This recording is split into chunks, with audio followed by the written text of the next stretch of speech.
Marthe Robin est née le 13 mars 1902 à Châteauneuf-de-Galor, dans la Drôme, près de Lyon, en France, dans cette ferme dite de la Plaine, située sur les hauteurs du village de Châteauneuf-de-Galor.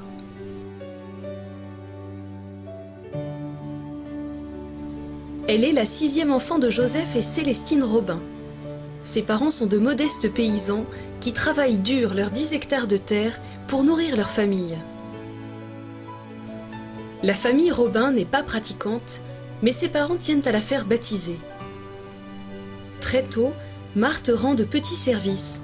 Elle garde aussi les chèvres. À 6 ans, elle commence à se rendre à l'école et fait 2 kilomètres à pied matin et soir, par tous les temps, pour aller en classe.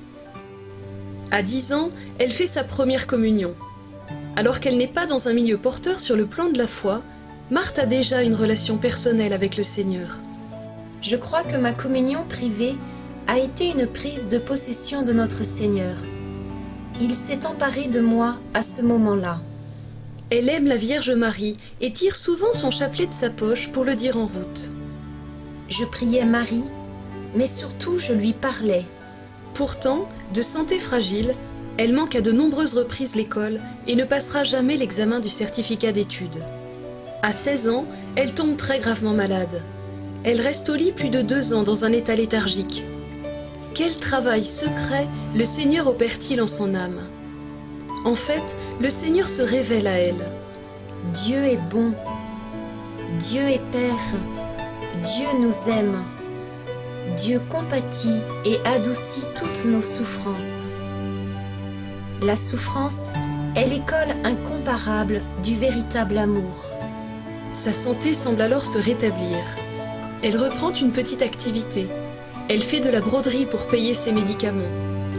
Peu à peu, elle comprend pourtant qu'elle ne guérira jamais et elle en souffre.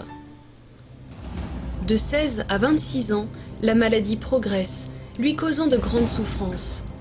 La solitude lui pèse. Elle doit renoncer à une vie normale, à ses projets personnels. Marthe ne quitte plus sa petite chambre. Elle se sent inutile et à la charge de ses parents. Son handicap est de plus en plus lourd et le découragement la guette. Elle vit un grand combat intérieur. Tout le monde peut et doit accomplir sa vocation, mais pas moi. La vie s'est chargée de m'enlever mes illusions et de détruire mes plans. Je me suis débattue avec Dieu. Je serai bien mieux dans la terre que dessus, à mon avis. C'est alors qu'à 26 ans, sa vie bascule grâce à une mission paroissiale prêchée à Châteauneuf par des pères capucins. 2 pères capucins viennent la visiter. Elle reçoit une immense grâce qui vient tout bouleverser. Elle comprend que la rencontre avec le Seigneur donne un sens à sa vie de malade. Rien ne sera plus comme avant. Après des années d'angoisse, de souffrance physique et morale, j'ai choisi le Christ Jésus. Ma seule valeur, ma seule beauté est de rester toute petite à ma place, voulue par Dieu, adorante et silencieuse. Le 10 février 1936, Marthe Robin rencontre le père Georges Finet pour la première fois.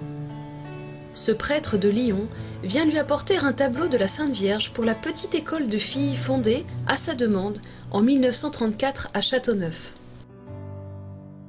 De cette rencontre providentielle va naître ainsi l'œuvre des foyers de charité, dont la seule mission sera d'annoncer l'amour de Dieu pour chaque homme par le moyen de retraites spirituelles et le témoignage des membres de foyers.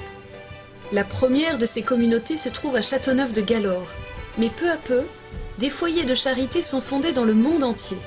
Les foyers sont actuellement présents sur 4 continents, en Europe, en Amérique, en Asie, en Afrique. Chacun d'entre eux veut être, comme l'a demandé Jésus à Marthe, la maison de mon cœur ouverte à tous. Se poursuit alors la longue vie cachée, étonnamment active et féconde de Marthe, sans jamais quitter sa petite chambre de cette ferme de la Plaine. Sa chambre est plongée dans la pénombre, mais elle est pleine de Dieu et cela rayonne. Les gens qui la visitent reçoivent lumière et réconfort pour leur vie.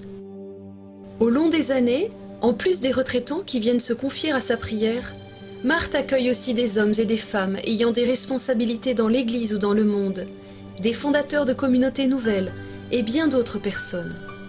Marthe s'intéresse à la vie de chacun. À sa mort en 1981, on découvre qu'elle a reçu plus de 100 000 visiteurs du monde entier, de tous les âges et de tous les milieux. C'est dans sa maladie, qui aurait pu l'anéantir, qu'elle a fait la rencontre de Jésus amour, qu'elle a souffert en union avec lui.